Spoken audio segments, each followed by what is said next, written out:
In this episode, we're going to be looking at giving ourselves a hard time after doing something which didn't go as we hoped, and finding a way to free ourselves of whatever it is that burdened us from those situations.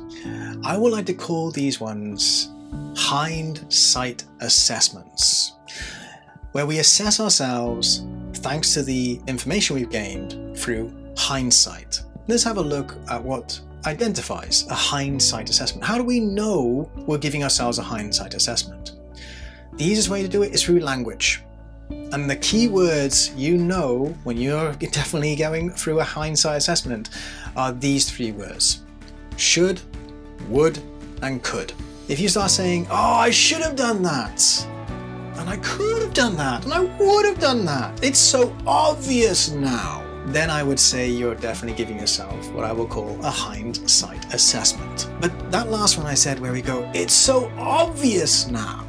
Well, it's obvious because of the information you gained through that experience. It's obvious because of what you've learned through that experience. And in truth, if it was obvious before you did it, it's highly likely you would not have done it. So what I argue and what I put forward is you did the best you could with the information you had at the time. Think about it. When you go into situations where it goes as you did not intend, but at the time you did it with the best of intentions, you did it with the best of knowledge at that time, believing hopefully it would go as you hoped. Is that really what happened? You made the best decision you could with the information you had at the time. When we look back at ourselves in those situations, most often that is the case. Most often that is what happened. We made the best decision we could with the information we had at the time. And that's the point. Giving ourselves a hard time about what is now obvious, thanks to what we gained from that situation, from that moment, from that mistake, or whatever we want to call it, that outcome we didn't intend or hope for. Oh yeah, it's obvious now because we've gained that valuable information now. And the whole point of this episode is to remember this when we're giving ourselves those hard times that we so often do, because we look and say, oh, I should have done this and I could have done that and I would have done it.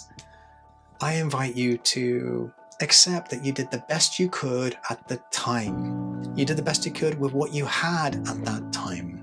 And now you've learned from it and you can go forward from it as such. And I really do hope you start to give yourself less of a hard time. Because when we look at it truly, beating ourselves up, giving ourselves a hard time in this manner, I would argue that it does not give us any more strength or ability to go forward as we could if we didn't give ourselves such a hard time. So I invite you to go easier on yourself, recognizing the truth about the situation, that you did the best you could in that situation, and learn from it as such. So if a situation like that does ever occur in the future, you have that knowledge, that valuable experience to help ensure it goes as you do hope in the future. As always, please do subscribe, do all those things they talk about at the ends of videos. Until next time, bye for now.